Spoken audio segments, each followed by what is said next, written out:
तो कल आपने स्टार्ट किया था topic tools and techniques of management accounting. Definition या मीनिंग आपको बता दिया कि मैनेजमेंट अकाउंटिंग क्या होती है।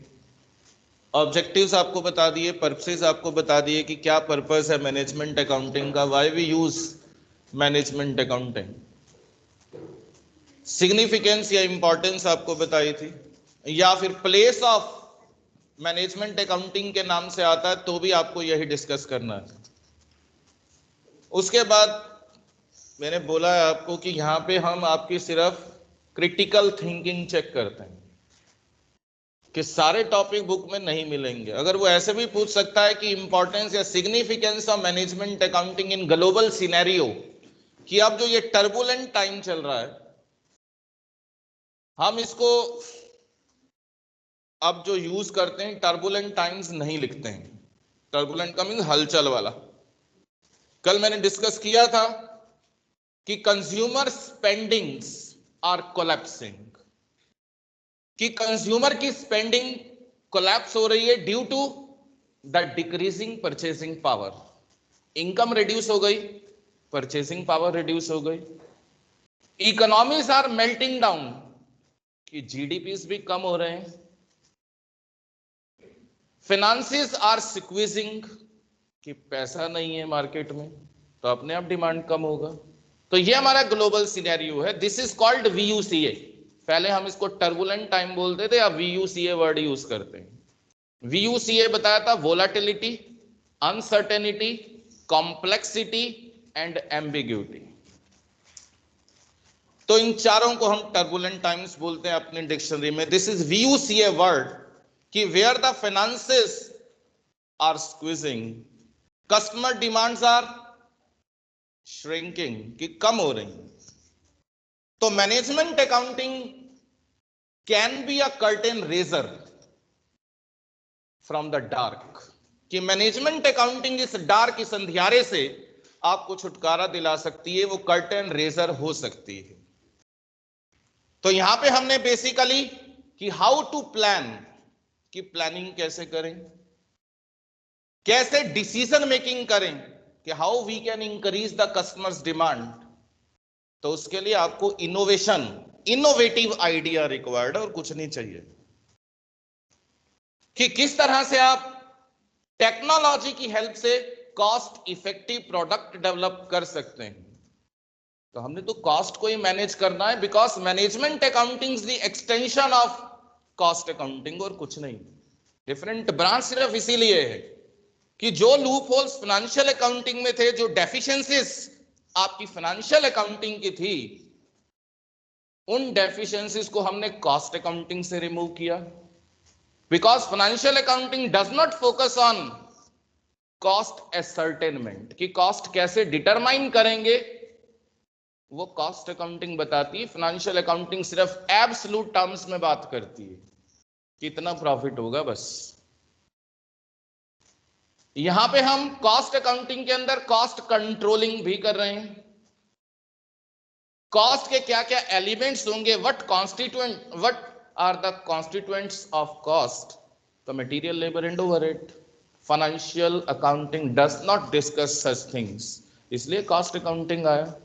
But again the same problem with the cost accounting, कि we can not assess the future, we can not anticipate the future, we cannot plan our activities, we cannot plan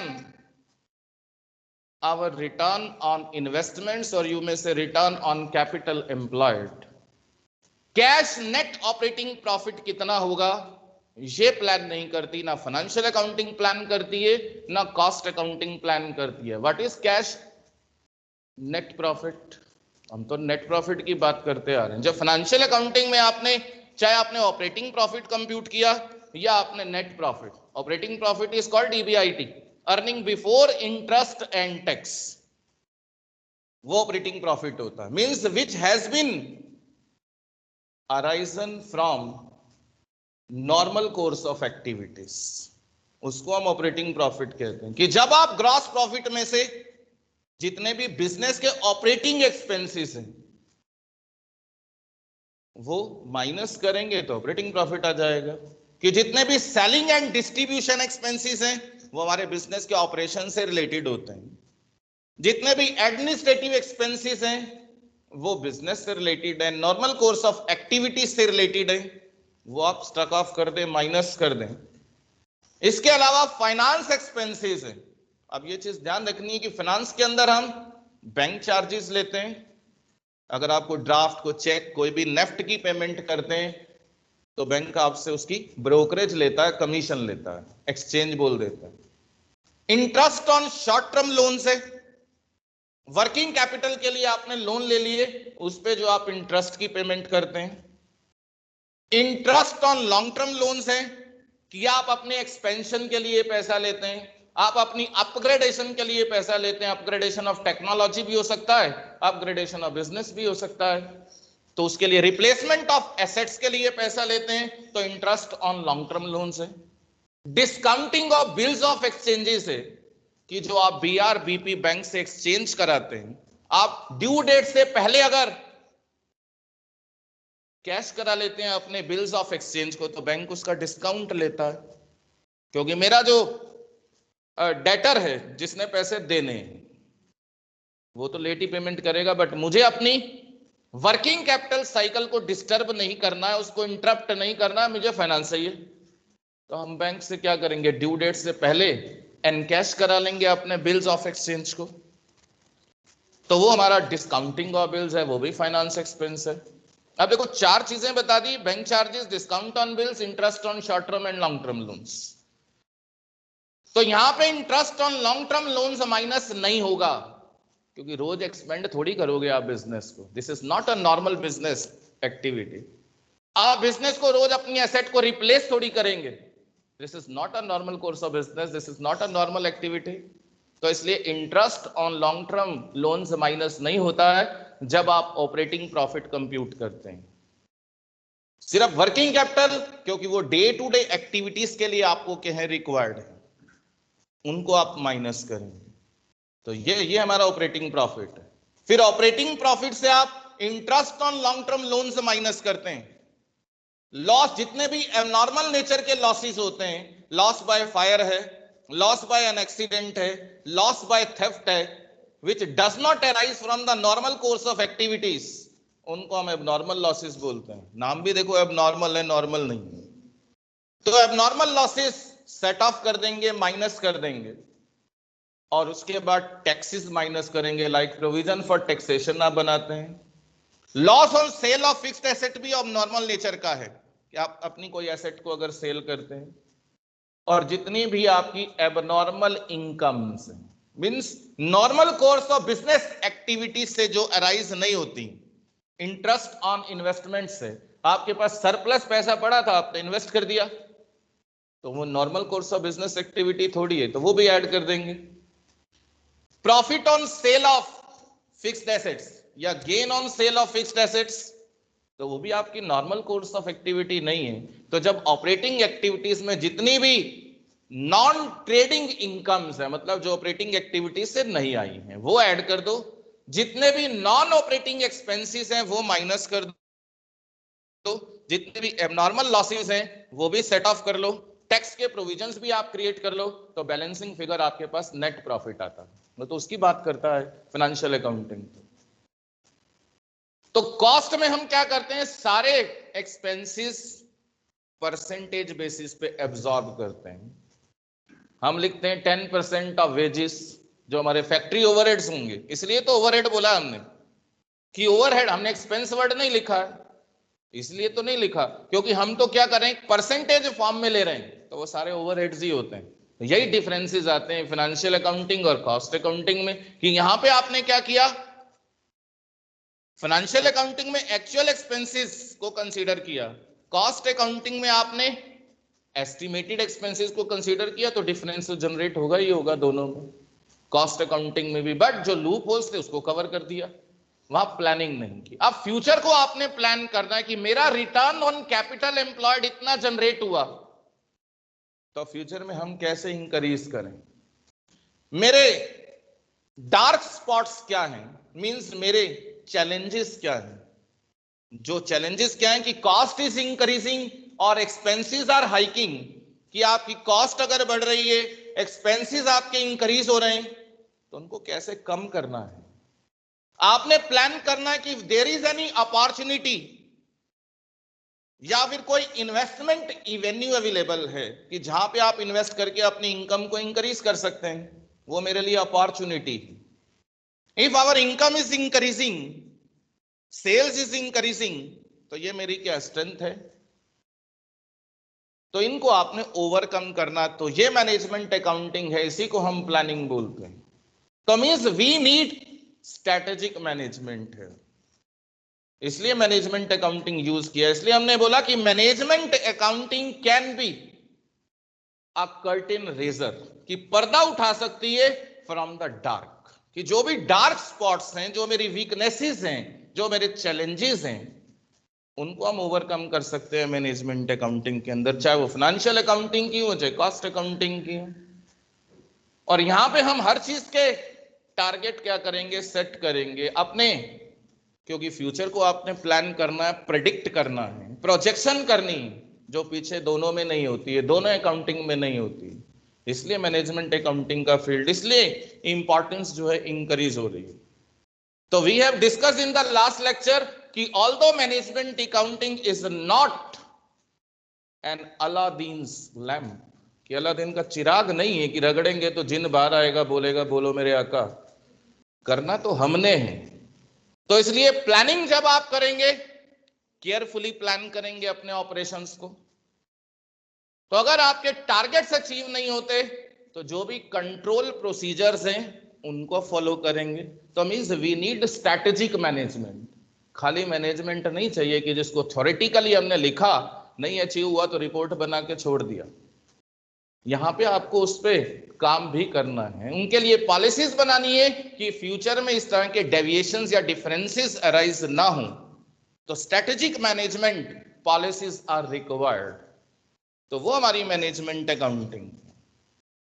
तो यहां पे हम product life cycle जब बनाते हैं, तो यहां पे हम उसको लाइफ साइकिल कॉस्टिंग बोलते हैं। देखो काम वही है। तो हमने यहां पे मैनेजमेंट अकाउंटिंग में मार्केटिंग भी यूज करनी है। प्रॉफिट को प्लान नहीं करना, आपने अपनी कॉस्ट को प्लान करना है, और कस्टमर से आपने देखना क्या प्राइस चाहता है कस्टमर। तो दोनों का जो डिफरेंस आएगा कॉस्ट और प्राइस का, वो प्रॉफिट हो जाएगा, जिसको हम टारगेट कॉस्टिंग बोलते हैं। तो हमने प्रॉफिट प्लान नहीं किया, हमने अपने कस्टमर से पूछा। कस्टमर भी तो क्या कोई कॉस्ट कॉन्शियस है, कोई क्वालिटी कॉन्शियस है। हम कस्टमर से पूछ रहे हैं कि आप कितना प्राइस चाहते हैं। मान लो कस्टमर ने बोला 100 रुपए। अब हम अपनी कॉस्ट पे काम करेंगे, तो 100 रुपए से कम आनी चाहिए मेरी कॉस्ट। तो जो डिफरेंस आएगा वो मेरा वैल्यू एडिशन है, वो मेरा प्रॉफिट है।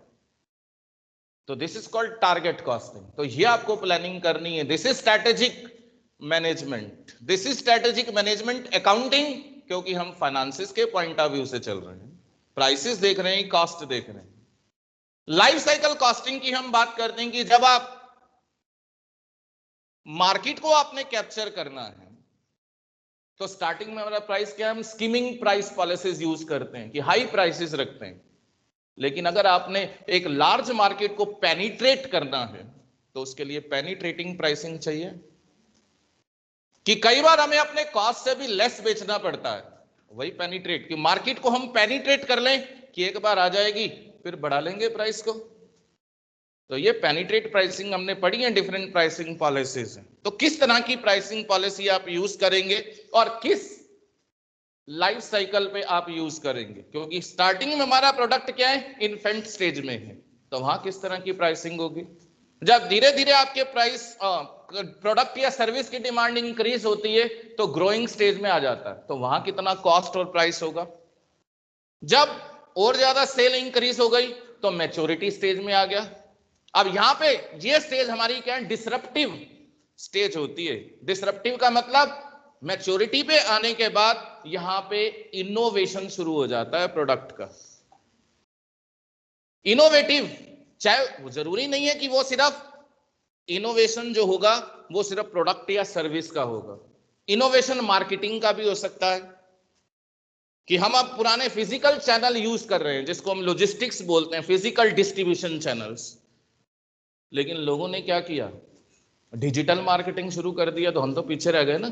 हमने टेक्नोलॉजी को यूज नहीं किया, उन्होंने सोशल मीडिया प्लेटफॉर्म, जिसको आप वर्ड ऑफ माउथ मार्केटिंग बोलते हैं या वायरल मार्केटिंग वर्ड आप यूज कर रहे हैं बार बार, तो वो शुरू कर दिए चैनल। एम्बिश मार्केटिंग शुरू कर दी, तो मींस जो भी सोशल मीडिया प्लेटफॉर्म्स हैं, तो वो डिसरप्टिव इनोवेशन हो जाएगा, चाहे वो किसी भी फील्ड में हो, क्योंकि हमारे प्रोडक्ट की सेल उसके बाद डिक्लाइन होनी शुरू हो जाती है मैच्योरिटी के बाद। तो इन चारों स्टेजेस के अंदर हम कितनी कॉस्टिंग फिक्स करें, दिस इज कॉल्ड वॉर्म टू टॉम्ब। कि इन्फेंट स्टेज है वो क्या है, वॉर्म है।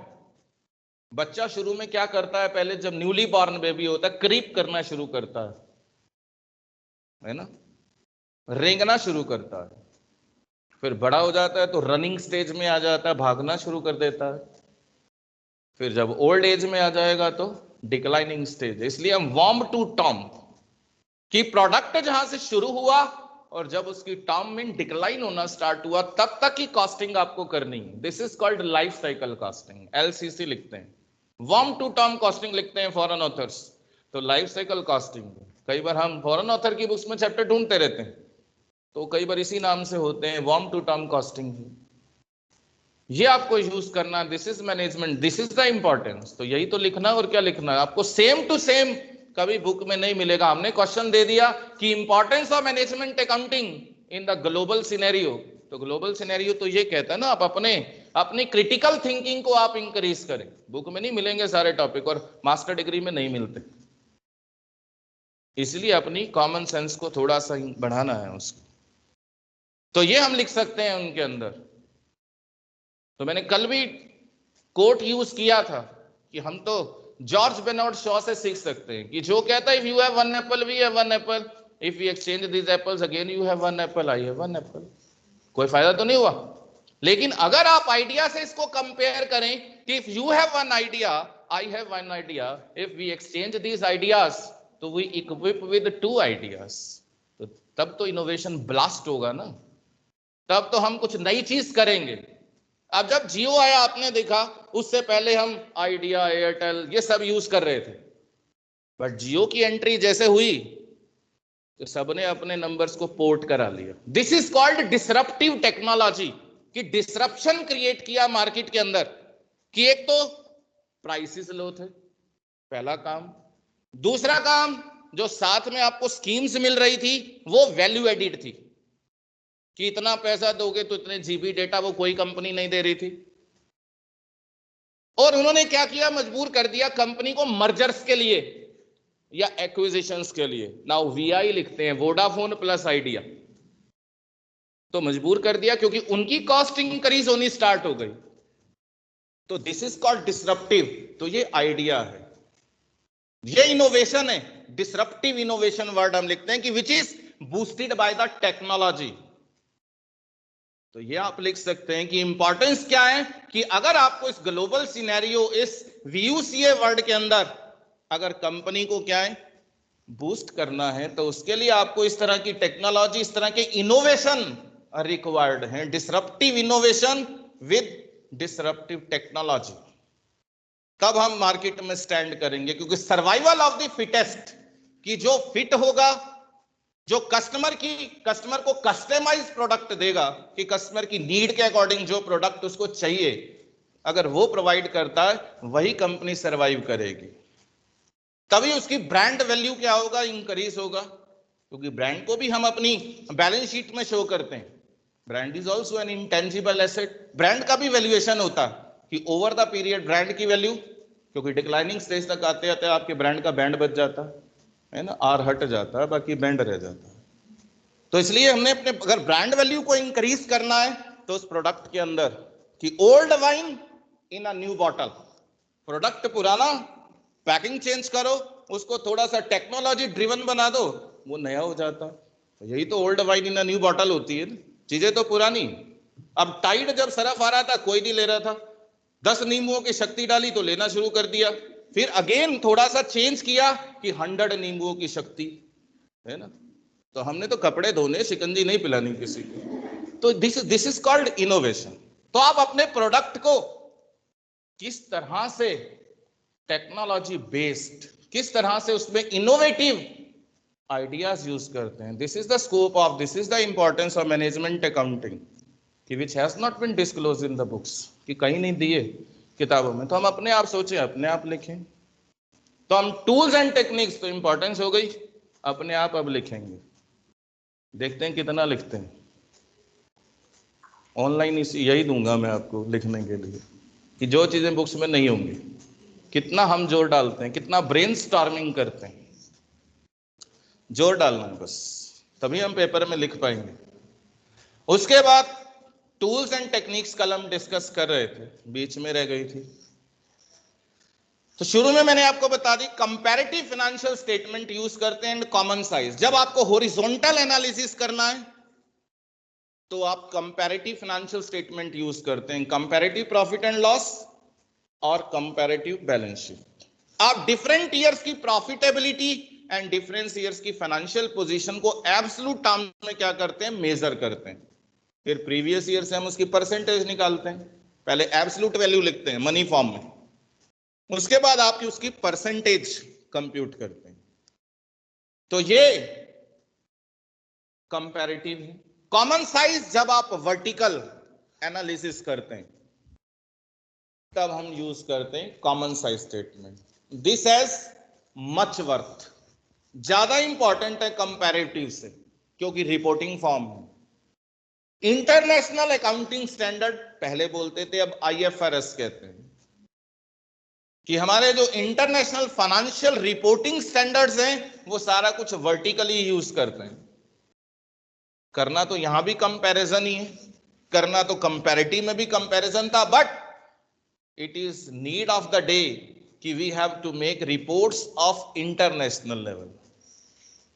तो इसलिए कॉमन साइज स्टेटमेंट्स काम तो वही करेंगी कि दोनों फाइनेंशियल स्टेटमेंट्स को डिफरेंट ईयर्स के आपने क्या कंपेयर करना है, बट हमारी इंटरनेशनल नॉर्म्स को फुलफिल करती। और हम तो चैप्टर भी पढ़ते हैं, नेक्स्ट सेमेस्टर में पढ़ेंगे कॉर्पोरेट में, हार्मोनाइजेशन ऑफ फाइनेंशियल रिपोर्टिंग।